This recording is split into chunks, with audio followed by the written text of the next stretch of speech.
नमस्कार साथियों, कैसे हो आप सभी। उम्मीद है सारे अच्छे होंगे, पढ़ाई आप लोग अच्छी चल रही होगी। मैं सुनील मुदगल आपका अपने यूट्यूब चैनल पे स्वागत करता हूं। जैसा कि आपको पता है, हम ओनली बोर्ड जो मैथ का मॉक टेस्ट होता तो ये कंप्लीट है, लेकिन हम मैथ का एनालिसिस करवाते हैं। कोशिश रहती है कम समय में आपको बेस्ट सॉल्यूशन दिया जाए। चलो जी, शुरुआत करते हैं। पहला ही क्वेश्चन है, इसने कहा कि 45 189 को में ऐसा क्या बढ़ाया जाए कि वो इन नंबरों से कट जाए। पहली बात तो ये कि इन नंबरों से कटने का मतलब वह संख्या किससे कटनी चाहिए, 2 से भी कटनी चाहिए, क्योंकि 16 का एक फैक्टर 2 होता है और 27 का एक फैक्टर 9 होता है। 9 कहीं या 3 कहीं, और इसका एक फैक्टर कितना होता है, 1 और 5, 7 और 5। इसका मतलब यदि मैं इसमें 9 से डिवाइड करूँ तो मैंने कहा भी 45 189, 9 कट जाएगा, 9 कट जाएगा, 9 कट जाएगा, मतलब जो भी डिजिट लेंगे उसका सम 9 होना चाहिए। तो मैंने कहा 8 और 1 9 और 1 10, तो 1 होगा डिजिटल सम इसका। 7 और 2 9, ये कट जाएगा, ये पॉसिबल है क्योंकि 9 से काट के देख रहे हैं ना हम। तो 6 7 एक 8 हो जाएगा, ये पॉसिबल नहीं है। 9 कट जाएगा, 2 बचेगा, ये पॉसिबल नहीं है। तो एक ही ऑप्शन, इसको हम 171 जोड़ेंगे तो वह सभी संख्याओं से कट जाएगा। ठीक है, ऐसे सोचना आपको। अगली संख्या इसने कहा है, अगला क्वेश्चन, कि ऐसी संख्या जो 18 से कट जाए। 18 से कटने का मतलब 9 और 2 से कट जाए। तो इसका मतलब एक्स की जगह एक इवन नंबर आएगा आपको जी। ठीक है, तो मैंने कहा भी 1 7 5 5 3 8 4 5 6 2 और एक्स। तो मैंने कहा भी 9 से काटने का मतलब उसका डिजिटल सम 9 होना चाहिए। तो मैंने कहा भी 6 और 3 कट जाएगा, और 4 और 5 कट जाएगा, 2 और 7 कट जाएगा, 8 और 1 9 कट जाएगा। कितना बच्चा, 5 और 5 10, 5 और 5 10, 10 में से क्या जोड़े कि 9 से कट जाए। मैंने कहा भी 8 रखना पड़ेगा ऑप्शन के आधार पे, तो 8 रख दो, ऑप्शन नंबर 8 ही हो जाएगा यहाँ पे। ठीक है, अगला क्वेश्चन। अब इसने कहा है कि, अब ध्यान से देखिए, देखो ये फॉर्मूला कुछ ऐसे है, x माइनस 1/x। यदि मैं इसको x मान लूँ, यदि इसमें a की पावर 80 और a की पावर b की पावर 64 को यदि मैं x मान लूँ, तो दूसरा क्या हो जाएगा, x माइनस 1। तो मुझसे पूछ लिया x प्लस 1/x, ये पूछ लिया, मतलब मैंने इस फॉर्म में कर दिया। तो क्या करूँ, 34 का स्क्वायर करके प्लस 4 कर दो, यही इसका फॉर्मूला होता है। तो 34 का स्क्वायर कितना होगा, 1156 प्लस 4, 1156 प्लस 4 मतलब 1160। यदि इसके फैक्टर करूँगा 4 से कर दूँ तो 29 चौके होते हैं 216। तो दो दो तो बाहर आ जाएगा किसका, 4 का, ये बचेगा 290। तो ऑप्शन नंबर ए सेटिस्फाई करेगा। ठीक है, अगला क्वेश्चन। इसने कहा कि बाइनरी में बदलें, बाइनरी में बदलें। ठीक है, तो बाइनरी का मतलब क्या होता है, जैसे मैंने लिखा है इसको, जीरो को लिखने क्या लिखे, तो मैंने कहा 1 2 3 4 5 6 7। ठीक है, तो यदि मैं पहले ऑप्शन की तरफ जाना चाहूँ तो मैं लिखूँ जी 2 की पावर 0, 2 की पावर 1, 2 की पावर 2, 2 की पावर 3, 2 की पावर 4, 2 की पावर 5, 2 की पावर 6। ठीक है ना, क्योंकि मेरे पास 3 और 3 6 डिजिट है, 3 3 6 7 7 है। तो मैंने कहा अभी जीरो का मतलब कुछ नहीं होता, तो 2 जीरो का मतलब इसको काट देंगे। उसके बाद देखो ऐसे लिखा है 0 0 1 1 1 0 1। जहाँ जीरो होता है उसको हम काउंट नहीं करते, तो इसको क्या लिखेंगे, 2 की पावर 4, 2 की पावर 2 8, 16 और 32। 16 32 48, सॉरी यहाँ 64 होगा। ये कितना, 64 16 80 और 12 92। इसका सम करेंगे तो 92 हो जाएगा, ऑप्शन नंबर 8 ही हो जाएगा। इसके कई तरीके होते हैं, अभी मेरे को ये सूट किया तो मैंने ये लगा दिया। ठीक है ना, आपके दिमाग में जो सबसे पहले सूट करे वही आपको लगाना है।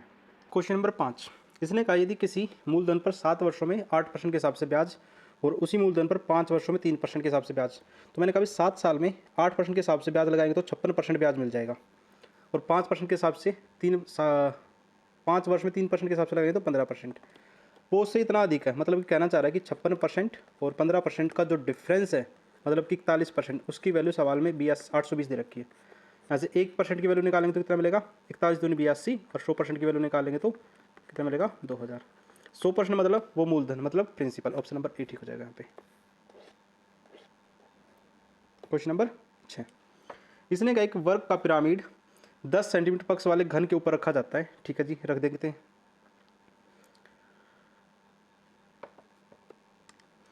और पिरामिड का आधार घन के शीर्ष पर रखा जाता है। ठीक है जी, और पार्श्व पृष्ठीय क्षेत्रफल, घन का पिरामिड का पार्श्व पृष्ठीय क्षेत्रफल क्या होता है, लेटरल सरफेस एरिया जो होता है 1/2 पेरीमीटर मल्टीप्लाई स्लांट हाइट। ठीक है, पेरीमीटर कितना होगा इसका, मैंने कहा भाई ये कैसा है, वर्ग, वर्ग पिरामिड है, तो मैंने कहा भाई तो कितना हो जाएगा आपका, वो जी ये तो वैल्यू दे रखी है 200, और ये जगह 1/2 मल्टीप्लाई 4 मल्टीप्लाई 10 और मल्टीप्लाई एल।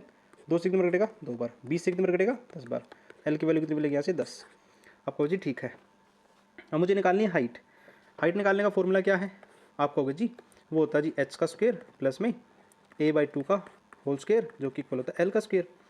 h मुझे निकालना है तो h square is equal to l square कितना अपना 10 का स्क्वायर माइनस a कितना अपना 10, 10 का आधा 5, तो 5 का स्क्वायर हो जाएगा। तो h स्क्वायर कितना हो जाएगा 100, 10 का स्क्वायर 100 और 100 माइनस 25 मतलब 75। तो h की वैल्यू कितनी आ जाएगी 5 25 5√3। जैसे 5√3 देखोगे कहीं ऑप्शन में है, ऑप्शन नंबर ए सेटिस्फाई करेगा। ठीक है, क्वेश्चन नंबर 57। इसने कहा दो समानांतर रेखाएं हैं, तो मैंने कहा भी दो समानांतर रेखाएं हैं, ठीक है जी बना दी, और एक का नाम ए है एक का नाम बी है, तो यहाँ पर नाम सी रख दें यहाँ पर डी रख दें। इन दोनों के बीच में क्या कहा पी और क्यू है, तो मैंने कहा ये क्यू है ये पी है, और ये वैल्यू कितनी दे रखी है 2m-7 और ये वैल्यू कितनी दे रखी है m-8। अब मुझे बता जब पैरेलल लाइन होती है तो इन दोनों एंगल्स का सम कितना होता है 180 डिग्री, तो मैं इसको जोड़ दूँ तो 2m-7 प्लस में m-8 जो कि बराबर होगा 180 के। 3m बराबर में 195 हो जाएगा, क्योंकि 7 और 5 15 को शिफ्ट करेंगे तो पॉजिटिव हो जाएगा, और 3 से कितने में कटेगा m की वैल्यू कितनी आ जाएगी 65 डिग्री। m का ही मैंने पूछा तो ऑप्शन नंबर बी हो जाएगा यहाँ पे। ठीक, अगला सवाल। इसने कहा एक जमा राशि पहले वर्ष 15% साधारण ब्याज पर कमाई, ठीक है, अगले साल 2 वर्षों के लिए 20% चक्रवृद्धि ब्याज पर, ठीक है। मैंने कहा भाई मान लो x रुपये हैं, ठीक है ना, और 15% का मतलब 115/100 हो जाएगा, फिर 15% ब्याज अगले साल जुड़ जाएगा वो। फिर इसने कहा कि 20% चक्रवृद्धि ब्याज, तो मैं कहूँगा जी 120/100 और 120/100, जिसकी वैल्यू अंतिम राशि मतलब अमाउंट कितना मिला मुझे 4140, ये करना है। तो ये 6/5 हो जाएगा, ये भी 6/5 हो जाएगा, और ये 23/20 हो जाएगा। ठीक है आपको जी, ठीक है, तो 6 से काट दे, 6 36, तो बचेगा कितना 6 9 54 0, 23 से काट दे, 23 3 69 0, 6 से कितनी बार कटेगा 5 बार। x की वैल्यू कितनी आ जाएगी 20 × 5 × 5 × 5, 5 5 25 और 25 का 2 0, 5 5 25 और 20 5 100 2500, ऑप्शन नंबर ए ठीक हो जाएगा यहाँ पे। ठीक है, अगला क्वेश्चन सिंप्लीफिकेशन का है। सबसे पहले तो नीचे को सोल्व करते हैं। इसको लिखेंगे 3 एकम 3 में से 2 गया 1, 1/3। जब इसको शिफ्ट करेंगे तो ये क्या बन जाएगा, तो ये हो जाएगा जी, इसको सारा लिखेंगे 1 प्लस में 2/3 प्लस में 8/9, और ये हो जाएगा ये कितना हो जाएगा 1/3। 3 से कितनी बार कटेगा 3 बार, तो 1/1 प्लस 2/3 प्लस 8/3, ऐसे एलसीएम कितना होगा 3, तो ये हो जाएगा 3 से 3 कटेगा तो 2 बचेगा और यह 8 बचेगा। ठीक है ना आपको जी, ठीक है, 8 और 5 आपको जी 13/3। जब यहाँ शिफ्ट करेंगे इसको तो ये हो जाएगा 1 प्लस में 2/3 और मल्टीप्लाई में 13/3, 3 से 3 कटेगा तो ये कितना हो जाएगा 13 कम 13 2 15/13। जब इसको शिफ्ट करूँगा तो ये हो जाएगा 1 में 15/13, 13 चला जाएगा ऊपर तो 15 रह जाएगा नीचे, तो इसका रिजल्ट जो है वो 13/15। आप चेक कर लेना, ऑप्शन नंबर डी सेटिस्फाई करेगा। ठीक है, फास्ट इसलिए करवा रहा हूँ क्योंकि आप टेस्ट कर रहे हो ना कि कोई क्लास कर रहे हो। यदि क्लास कर रहे होते तो मैं और थोड़ा स्लो करता हूँ।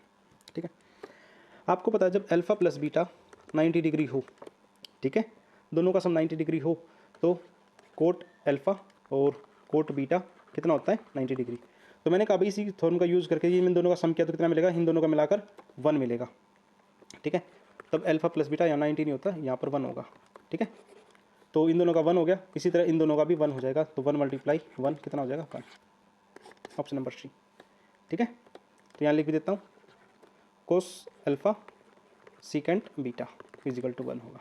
ठीक है, सारी प्रॉपर्टी आपको याद होनी चाहिए उस टाइम पे। देखो यहाँ हम लगा देते हैं C&D रूल, आपको पता होगा, रेशियो में पढ़ाते होंगे टीचर। C&D रूल में क्या होता है, जब इसको एक बार जोड़ देंगे फिर घटा देंगे तो ये बनेगा जी 2 कोसेक अल्फ़ा बटे 2 cos alpha is equal to 161 + 93 upon में 161 - 93। ठीक है, 2 से 2 कटेगा तो इसको क्या लिखोगे 2, इसको लिखेंगे जी कोसेक अल्फ़ा अपॉन में cos alpha is equal to, इन दोनों का सम कितना होगा 254, और नीचे कितना हो जाएगा तो 61 61 और 7 68। ठीक है, 61 7 68 आपको जी, ठीक है, 2 से काट दें, 2 से काटेंगे तो 34, 2 से काटेंगे तो 127, तो 127/34, लेकिन 127 सभी में नीचे दे रखा है तो इसको मुझे उल्टा करना पड़ेगा, तो इसको लिखेंगे जी कोस अल्फ़ा अपॉन में cosec is equal to 34/127। Cosec को मैं लिखना चाहूँ तो क्या लिख सकता हूँ, इसको लिख सकता हूँ साइन कैसे हो जाएगा sine alpha cos alpha is equal to 34/127। ऐसा कोई ऑप्शन है नहीं है, लेकिन इसका मल्टीपल में है भाई। ये आया कैसे, ये यहाँ से निकाला हमने, देखो साइन 2 अल्फ़ा को क्या लिखोगे, 2 साइन अल्फ़ा कोस अल्फ़ा। इसकी वैल्यू मुझे दे रखी है, तो मैं लिखूँगा 2 मल्टीप्लाई 34/127, तो 168/27 यहीं से आया है, ठीक है ना। और ये सब आप जल्दी जल्दी में करना है, कोशिश करने की कम समय में कर पाओ। अगला साइन अल्फ़ा, तो मैं जैसे ट्रायंगल बनाऊंगा, मैंने कहा ये अल्फ़ा है, साइन के केस में p/h होता है तो 4 होगा, ये 9 होगा, ये कितना हो जाएगा, तो 9 का स्क्वायर माइनस 4 का स्क्वायर, मतलब 81 माइनस 16, मतलब कि √65 आपको जी, ठीक है। साइन अल्फ़ा मैंने कहा 4/9, कोस अल्फ़ा मतलब कि मैं कहूँगा √65 अपॉन में 9, टेन अल्फ़ा 9 आपको जी, टेन अल्फ़ा कितना होगा 4/√65, तो मैंने कभी 65 से 65 कटेगा, कितना आ जाएगा 16/81। ऑप्शन नंबर सी सेटिस्फाई करेगा, ठीक है। कोई गलती तो नहीं करी, ठीक है जी। चलो जी,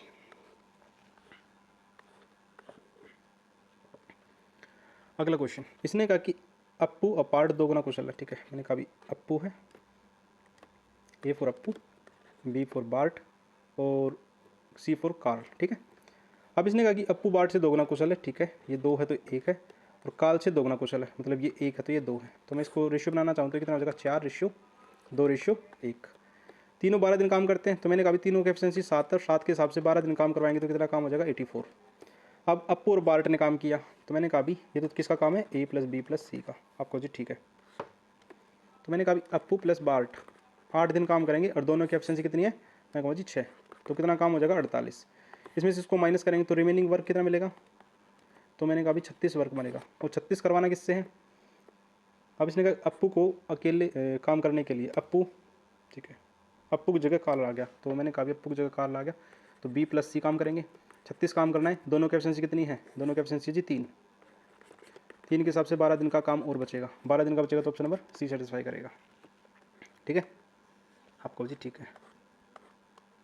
क्वेश्चन नंबर 64, अब इसने कहा कि 45 मीटर कपड़ा और 45, ठीक है, तो मैंने कहा भी 45 मीटर कपड़ा बेचने पर SP 45 मीटर कब बेच सकता है, जब उसने 45 मीटर खरीदा होगा, और 15 मीटर कपड़े के विक्रय मूल्य के बराबर लाभ होता है। लाभ होने का मतलब CP की तरफ लाभ होगा 15 का और SP पर। अब SP को SP की तरफ ले जाके शिफ्ट करके माइनस कर दो, तो मैंने कहा भी 30 का SP बराबर में 45 का CP। SP अपॉन में CP क्या होगा, तो मैं काट दूंगा, 15 दूनी 30 और 15 दिए 45, तो 3/2। अब एक कपड़े का क्रय मूल्य मतलब CP की वैल्यू दे रखी है, मतलब 2 की वैल्यू 480 दे रखी है, तो मैंने कहा भी अपने आप का 420 गुना है, तो इसका भी 420 कर दो, तो ये हो जाएगा 1260, तो 1260 इस सवाल का ठीक ठीक वाला आंसर है, ठीक है।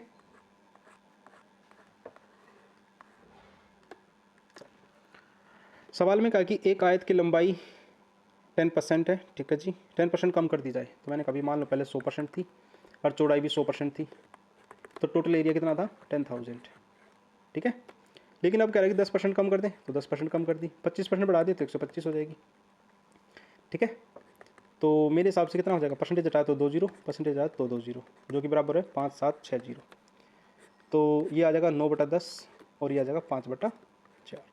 9 से काटेंगे तो 9 6 54, 3 9 चौक 36 0, 5 से काटेंगे तो 2, 5 से काटेंगे तो 2, मतलब कि 128, तो ऐसे कितना हो जाएगा, तो इसका एरिया कितना हो जाएगा, मैं कहूँ 128 गुना 40, 128 दूनी 256, 256 दूनी 512, तो ऑप्शन नंबर ए सेटिस्फाई करेगा यहाँ पे, ठीक है। अगला क्वेश्चन, इसने कहा कि रेखाखंड 1 9 7 3 को मध्य बिंदु, मतलब मिड पॉइंट की बात चल रही है, तो मिड पॉइंट की बात चल रही है तो x की वैल्यू निकाल दें यहाँ से। x की वैल्यू क्या होगी, x1 प्लस में x2 डिवाइड बाई 2, तो 1 + 7/2 कितना आ जाएगा, 7 और 8 8/2 4, तो y की वैल्यू कितनी होगी 9 प्लस में 3/2, तो 6 आ जाएगी, ठीक है ना। अब इसका मतलब मुझे x + y का दोनों का सम क्या होना चाहिए 6, तो यदि मैं पहले ऑप्शन में करूँगा तो इनका डिफरेंस 0 नहीं आ रहा, क्योंकि 6 यहाँ पुट करूँगा 4 यहाँ पुट करूँगा, मतलब कि 4 यहाँ और 6 यहाँ, तो 0 नहीं आ रहा। तो यदि मैं 4 + 6 10 10 20 यहाँ नहीं आ रहा, 6 + 4 10 10 में से 10 का 0, ऑप्शन नंबर सी सेटिस्फाई करेगा, ठीक है। ये तो था आपका ऑप्शन वाला तरीका। चलो मैं साथ में बेसिक वाले बता देता हूँ साथ में यहाँ पे। अब इसने कहा कि ढाल की बात चल रही है, ठीक है। ढाल का मतलब स्लोप, स्लोप का फॉर्मूला क्या होता है आपको जी, y - y1 जो कि इक्वल होता है m x - x1, ठीक है। तो y - y1 कितना है अपना 6, और जो कि बराबर -1 और ये कितना x और ये कितना 4, तो ये कितना हो जाएगा y minus 6 is equal to minus का x और प्लस का 4, माइनस माइनस प्लस 4। ठीक है, x को शिफ्ट कर दें तो x और plus y minus 6 minus 4 is equal to 0, x plus y minus का 10 जो कि इक्वल होगा 0 की, जो कि हमारे ऑप्शन नंबर सी को सेटिस्फाई करेगा।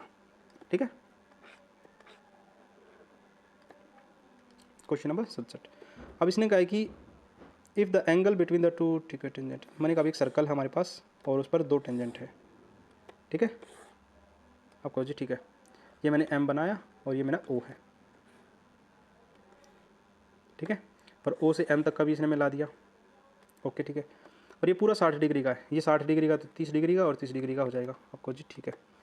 O से M का जो डिस्टेंस है ये 635 है। मैंने कहा जब 30 डिग्री का होता है, ये तो 90 डिग्री का फिक्स है, तो 30 डिग्री का हो तो क्या क्या होता है, ये 2 होता है और ये 1 होता है, ये रूट 3 होता है। 2 की वैल्यू 635 है, 2 की वैल्यू 635 है, और इसने x का मान पूछा, मतलब कि ये रेडियस पूछी, रेडियस मतलब 1 की वैल्यू पूछी, तो 1 की वैल्यू कितनी हो जाएगी 317.5। बस इतना ही करना था इसमें। क्वेश्चन नंबर 68 पढ़ो, बहुत अच्छा सवाल है।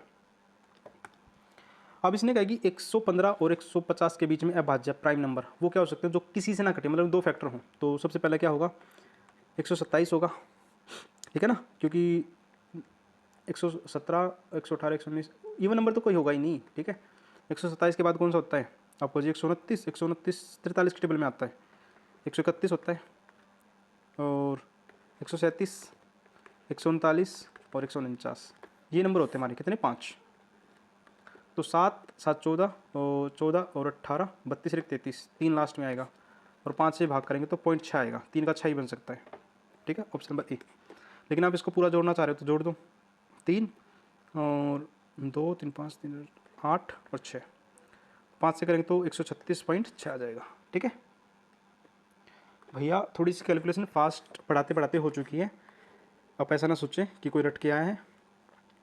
ठीक है, अब इसने कहा 600 मीटर की एक सर्किट है। ठीक है, सर्किट पर साइकिल चालक लूसी और नोलन 8 मीटर, ठीक है, दोनों एक ही दिशा में चलेंगे। ठीक है जी, यदि वे भी एक ही दिशा में चलेंगे तो एक बार में 3 मीटर पर सेकंड के हिसाब से कवर करेगा एक्स्ट्रा। वे दूसरे को बिल्कुल विपरीत दिशा में जाएं, विपरीत दिशा में जाएंगे तो 300 मीटर चलना पड़ेगा, और 3 मीटर पर सेकंड के हिसाब से काटेंगे तो कितना चलना पड़ेगा 100 मीटर कितने सेकंड के बाद 100 सेकंड के बाद मिलेंगे वो। दोबारा सुनो, मैंने कहा भी 600 मीटर का ट्रैक है। ठीक है, और दोनों अपोजिट चलेंगे तो 300 मीटर मान लिया कि 300 मीटर पे ही मिल जाएंगे, तो 300 मीटर विपरीत जाने का मतलब 300 मीटर पे मिलेंगे, और इनके बीच का गैप कितना है 3 सेकंड, तो एक दूसरे से 3 सेकंड एक्स्ट्रा चलेगा तो 100 मीटर सेकंड पे ही मिल लेंगे वो। अगला क्वेश्चन, इसने कहा the dividend is the divisor, dividend निकालना है, तो डिविडेंट का फॉर्मूला क्या होता है divisor multiply quotient plus remainder. तो x प्लस में 2 और 4x माइनस 5 और प्लस में 12 कर दो इसको सोल्व भैया। तो इसका मल्टीप्लाई करेंगे तो 4x स्क्वेयर और माइनस 5x प्लस में 6x माइनस 10 प्लस में 12, और ये हो जाएगा 4x स्क्वेयर और प्लस में कितना, इसमें से इसको माइनस करेंगे तो कुछ गड़बड़ तो नहीं करिए, 4 दूनी 8x होगा यहाँ पे 8x, तो ये हो जाएगा प्लस का 3x और प्लस का 2। ऐसा ऑप्शन नंबर बी है। ठीक है ना, जिसमें सारे प्लस के। क्वेश्चन नंबर 71, इसने कहा कि 9वीं 10वीं और 11वीं क्लास में 1/2 या 2/5 और 3/5 के अनुपात में बांट दिए। ठीक है, तो मैंने कहा भी 1/2, 2/5 और 3/8 के अनुपात में बांट दी, और x का मतलब बीच वाले की वैल्यू 112 दे रखी है। तो यदि मैं इसका रेशियो हटाना चाहूँ तो रेशियो क्या होगा, आपको 1 लिखना है, और इस 2 को छोड़ के जो भी दिख रहा है वो आप लिख दो, 5 × 2 8। क्या लिखोगे 5 × 8। और यदि मुझे x की वैल्यू निकालनी है तो 2 लिखोगे, और इस 5 को छोड़ के बाकी का लिख दो 2 × 8, तो ऐसे रेशियो निकलता है। और यदि मुझे इसकी वैल्यू निकालनी है तो 3 लिखोगे और 2 × 5 लिखोगे, मतलब जिसकी वैल्यू निकाली जाती है उसके नीचे का बेस हटा दिया जाता है। तो जो भी कुछ कॉमन काट दो, तो 2 से काटूंगा 2 कटेगा, 2 कटेगा, 2 से 4 बार कटेगा। ठीक है ना आपको जी ठीक है, तो 5 चौके 20 और ये हो जाएगा 16 और ये हो जाएगा 15। मुझे निकालना है जी टोटल, टोटल का मतलब कितना होगा 31 20 51, 51 की वैल्यू निकालनी जो 51 का मल्टीपल होगा। 16 की वैल्यू दे रखी 112, मतलब अपने आपका 7 गुना है, तो इसका भी 7 गुना निकाल दो, तो 357 इस सवाल का ठीक ठीक वाला आंसर हो जाएगा ऑप्शन नंबर बी। ठीक है, क्वेश्चन नंबर 72, इसने कहा कि 18 घंटे में और 54 घंटे में भर सकता है और खाली कर सकता है। तो मैंने कहा 18 और 54, ये ए है और ये बी है। तो एलसीएम की बात करें तो 54 यूनिट हो जाएगा, एफिशिएंसी की बात करेंगे तो 3 और 1 हो जाएगा खाली करने वाला।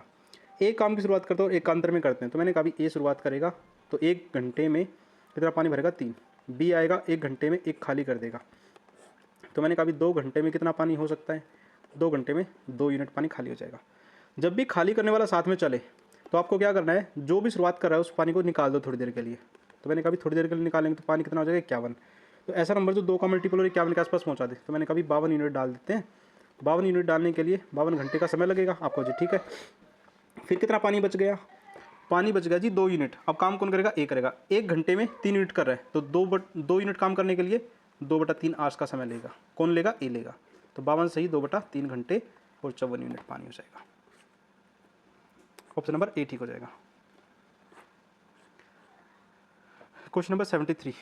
अब इसने कहा कि एक दुकानदार है चीनी 52 रुपये किलो और 80 रुपये किलो और इस प्रकार मिलाता है कि उसको 72.5 के हिसाब से बेच देता है। तो मैंने कहा भी इसका रेशियो निकाल देते हैं। एलिगेशन लगाया मैंने इसमें, तो इसमें से इसको माइनस करेंगे कितना बचेगा 7.5 और ये कितना बचेगा 20.5। पॉइंट से पॉइंट कटेगा, 5 से 15 बार कटेगा और 5 चौक 20, 5 41 बार, तो 15:41। ऑप्शन नंबर ए ठीक हो जाएगा। 74। इसने कहा एक बेलनाकार जो पानी से भरा हुआ है, आधार की त्रिज्या इतनी है, धातु को ठीक है डुबोया जाता है तो स्तर कितना बढ़ जाएगा। तो मैंने कहा अभी ए का क्यूब मतलब कि घन का क्यूब जो कि इक्वल होगा पाई आर स्क्वायर एच। एच की वैल्यू निकालनी है, ए का क्यूब मतलब 11, 11 गुना 11 गुना में 11 और डिवाइड बाई 22/7, 7 चला जाएगा ऊपर और 28 गुना में 28, 11 दूनी 22, 7 एकम 7, 7 चौका 28, तो ये हो जाएगा 121/28 दूनी 56, 56 112, 112 दूनी 224। तो यदि मैं अप्रोक्स में बात करूं तो सारे आस पास में हैं, तो इसके आधे से तो आधे के 112 से थोड़ा सा ज़्यादा होगा, 112 से थोड़ा सा ज़्यादा। चलो मैं निकाल लेता हूँ 121 224। तो जाएगा तो 4 या 5 पे जाएगा। तो यदि मैं 5 पे लेके जाना चाहूँ 0.5 तो 120 1 5 10 11, ठीक है ना। तो कितना बचेगा 90 00। अब या तो 4 पे जाएगा या 8 पे जाएगा। 4 पे लेके जाए तो 24 छिका 96 और 22 चौका 88, ठीक है। 96 का 6 और 4 चौक 16 1 89, मतलब कि 0.4 पे जाएगा। तो ऑप्शन नंबर ए ठीक हो जाएगा, ठीक है। अगला क्वेश्चन आज की क्लास का लास्ट क्वेश्चन है। थोड़ा सा फास्ट करवाया तो उसके लिए सीख लो, आप भी फास्ट करना सीख लो। अब जैसे देखो माइनस हटाऊंगा तो ये बनेगा जी √13 और रूट के अंदर है √13 प्लस 2 अंदर लेके जाऊँगा तो 2 लेके जाऊँगा तो क्या हो जाएगा 2 गुना 2 √10, 2 को अंदर लेके जाऊँगा तो 2 गुना हो जाएगा तो ये हो जाएगा 4 गुना 10, तो 40 हो जाएगा। अब ऐसा मल्टीपल चीज़ का सम करे तो 13 मिले और मल्टीप्लाई करे तो 40। तो मैंने कहा 8 और 5 का कॉम्बिनेशन बनेगा तो √8 प्लस में √5 का होल स्क्वायर। इसी तरह यहाँ पर बनेगा √8 माइनस √5 का होल स्क्वायर। पावर से रूट कटेगा और पावर से रूट कटेगा। √8 प्लस में √5 माइनस में √8 माइनस माइनस प्लस √5। √8 से √8 कटेगा तो कितना हो जाएगा 2√5। ऑप्शन नंबर डी सेटिस्फाई करेगा। आप लोगों ने यहाँ तक की वीडियो देखी उसके लिए थैंक यू। ऐसी प्यार सपोर्ट बनाए रखें जी। मिलते हैं नेक्स्ट टेस्ट में।